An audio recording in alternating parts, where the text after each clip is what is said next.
मेरी आज की ये स्टोरी एब्सोल्युटली रियल है और इस स्टोरी के इतने सॉलिड प्रूफ्स मौजूद हैं कि आज भी जिस कैनियन के अंदर ये सब हुआ था वहां लोग सिर्फ उस जगह को देखने जाते हैं जहां एक आदमी 5 दिन तक लिटरली मौत के साथ बंद पड़ा रहा। इस कहानी में मैं अपने मन से कुछ भी ऐड नहीं कर रहा क्योंकि जिसने ये सब झेला उसने खुद कैमरा पर रिकॉर्ड करके दुनिया को बताया कि उन 127 घंटों में उसके दिमाग में क्या क्या चल रहा था, उसके शरीर में क्या हो रहा था और किस मोमेंट पर उसने समझ लिया था कि अब या तो खुद को काटना पड़ेगा या फिर यहीं खत्म हो जाना पड़ेगा। असल में ये आदमी किसी एक्सीडेंट में नहीं फंसा था, कोई वॉर जोन में नहीं था, कोई क्रिमिनल सिचुएशन नहीं थी। ये सिर्फ एडवेंचर के लिए निकला था, एक नॉर्मल सोलो ट्रिप। लेकिन अगले कुछ घंटों में इसकी जिंदगी इस तरह बदलने वाली थी कि हॉलीवुड तक को इस स्टोरी पर फिल्म बनानी पड़ी। और इस स्टोरी को सुनते हुए आपके सामने भी वही सवाल आएगा, क्या इंसान की सर्वाइवल इंस्टिंक्ट सच में इतनी डेंजरस लेवल तक जा सकती है कि कोई अपना ही हाथ काट दे? और उससे भी बड़ा सवाल, अगर आप उसकी जगह होते तो क्या आप ये कर पाते? लेकिन उससे पहले एक छोटा सा काम आप मेरे लिए कर सकते हैं। अगर ऐसी रियल सर्वाइवल स्टोरीज आपको पसंद आती हैं तो लाइक बटन दबा दीजिए, सब्सक्राइब कर लीजिए, क्योंकि ऐसी कहानियां बार बार नहीं मिलती। क्योंकि आज की स्टोरी धीरे धीरे नहीं, बहुत ब्रूटल तरीके से आगे बढ़ने वाली है। इस स्टोरी को समझने के लिए हमें अमेरिका के यूटा स्टेट के बीचों बीच जाना पड़ेगा। एक ऐसी जगह है जहां दूर दूर तक सिविलाइजेशन ऑलमोस्ट ना के बराबर है। सिर्फ लाल चट्टाने, नैरो कैनियंस और साइलेंस। इतना साइलेंस कि अगर कोई चीखे भी तो आवाज बहुत दूर नहीं जाती। टाइम था अप्रैल 2003 की सुबह का, जब एरन रॉल्स्टन नाम का एक 27 साल का एक्सपीरियंस्ड क्लाइंबर अपनी पिकअप ट्रक पार्क करके ब्लू जॉन कैनियन की तरफ निकलता है। एरन उन लोगों में से था जिनके लिए माउंटेन सिर्फ जगह नहीं होती, एडिक्शन होती है। वो कई बार अकेले डेंजरस रूट्स कंप्लीट कर चुका था। उसको कॉन्फिडेंस इतना था कि उसने किसी को बताया तक नहीं कि वो आज एग्जैक्टली किस कैनियन में जा रहा है। यही उसकी सबसे बड़ी गलती थी।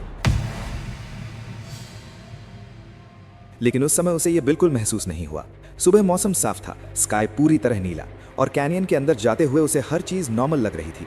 उसके पास एक छोटा बैकपैक था जिसमें थोड़ा पानी, 2 बुरीटोस, एक चीप मल्टी टूल, कुछ क्लाइंबिंग गियर और एक कैमरा था। बस इतना ही।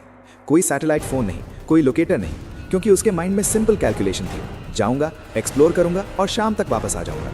लेकिन नेचर के पास उस दिन उसके लिए कुछ और लिखा था। धीरे धीरे वो कैनियन के अंदर उतरता गया। कुछ जगह इतनी नैरो थी कि दोनों हाथ दीवारों पर रखकर निकलना पड़ता था। नीचे स्मूथ पत्थर थे, ऊपर नैरो स्काई दिखाई दे रहा था। सब कुछ कंट्रोल में था। फिर उसे सामने एक बड़ा पत्थर दिखा, लगभग रेफ्रिजरेटर जितना बड़ा, कैनियन की दीवारों के बीच फंसा हुआ। ये स्टेबल लग रहा था। एरन ने कई बार ऐसे रॉक्स क्रॉस किए थे, उसके लिए ये अनयूजुअल नहीं था। उसने पहले अपना पैर नीचे रखा, फिर बॉडी वेट शिफ्ट किया। लेकिन जैसे ही उसका पूरा वजन उस रॉक पर गया, अचानक नीचे से वाइब्रेशन हुई और अगले हाफ सेकंड में जो हुआ उसने उसकी पूरी जिंदगी बदल दी। वो भारी पत्थर अचानक नीचे खिसक गया, इतनी तेजी से कि एरन समझ भी नहीं पाया कि हुआ क्या है। बस एक झटका लगा और उसका दाहिना हाथ पत्थर और चट्टान के बीच फंस चुका था। इतनी जोर से कि हाथ बाहर खींचना तो दूर, वो हिला तक नहीं पा रहा था। पहले कुछ सेकंड तक उसे शॉक लगा, जैसे दिमाग मानने को तैयार ही नहीं कि यह सच में हुआ है। फिर दर्द शुरू हुआ, ऐसा दर्द कि उसकी पूरी सांस अटक गई। उसने तुरंत पूरा जोर लगाकर हाथ खींचने की कोशिश की, पैर जमाए, शरीर मोड़ा, दूसरी तरफ जोर लगाया, लेकिन पत्थर हिला तक नहीं। पत्थर करीब 800 पाउंड का था। उसका हाथ सिर्फ फंसा नहीं था, कंप्लीटली क्रश्ड था। जितना जोर लगाता उतना ही हाथ और ज्यादा पेन करता। धीरे धीरे शरीर में उठी घबराहट और जोश कम हुआ और रियलिटी सामने आई। वो कैनियन के बीच अकेला था, किसी को पता नहीं वो यहाँ है। ऊपर नैरो ओपनिंग थी और उसका हाथ पत्थर के नीचे परमानेंटली ट्रैप था। उसने खुद को काम करने की कोशिश की, पानी पिया, फिर मल्टी टूल निकाला। पहले उसने रॉक के आसपास छोटे पीसेस चिप करने की कोशिश की, लेकिन मल्टी टूल इतना वीक था कि रॉक पर असर ही नहीं हुआ।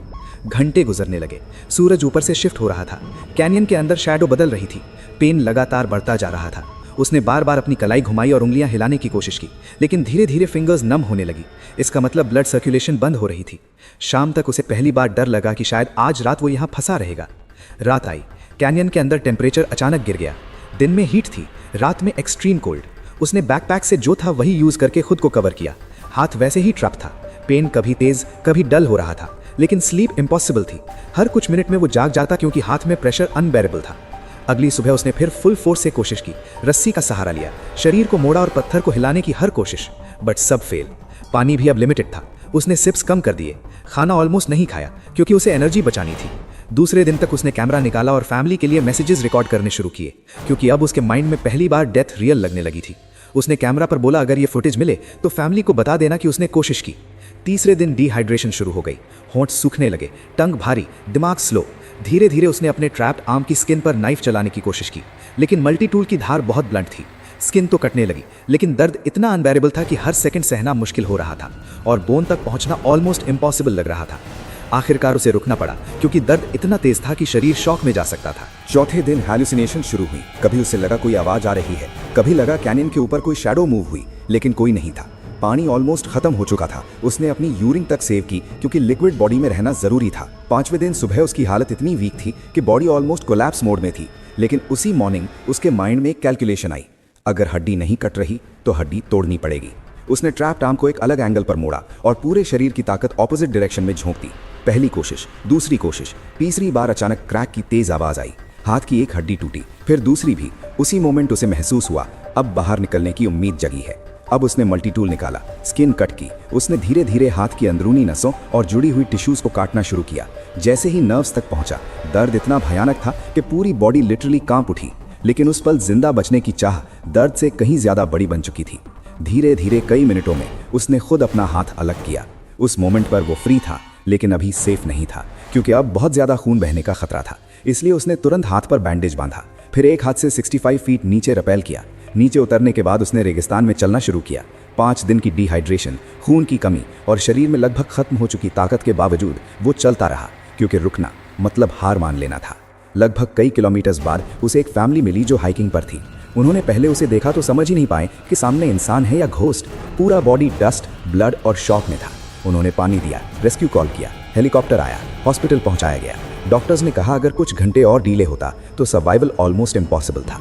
बाद में सर्जरी हुई, रिकवरी हुई और आज भी आरन दुनिया भर में मोटिवेशनल टॉक्स देता है। लेकिन सबसे शॉकिंग बात, उसने बाद में उसी कैनियन को फिर विजिट किया और उसी जगह खड़े होकर कहा कि वही मोमेंट उसकी जिंदगी का रीबर्थ था, क्योंकि उस दिन उसने समझा कि जिंदगी कितनी जल्दी कंट्रोल से बाहर जा सकती है और सर्वाइवल सिर्फ शरीर से नहीं, माइंड से आता है। और आज भी उसका एम्पुटेटेड आर्म वाला मोमेंट दुनिया की सबसे ब्रूटल रियल सर्वाइवल स्टोरीज में गिना जाता है। अब आप मुझे बताइए, अगर आप उस कैनियन में ट्रैप्ड होते और 5 दिन बाद आपके सामने वही ऑप्शन आता, तो क्या आप खुद अपना हाथ काट पाते या वहीं बैठकर मौत का इंतजार करते? अगर आपने अभी तक सब्सक्राइब नहीं किया तो अभी कर लीजिए, क्योंकि ऐसी कहानियां रोज नहीं मिलती। और यकीन मानिए, अगली जो स्टोरी आने वाली है उसमें एक आदमी मौत से सिर्फ एक बार नहीं 3 बार बचता है। नीचे कमेंट में बताइए आज की स्टोरी में सबसे शॉकिंग पल कौन सा था।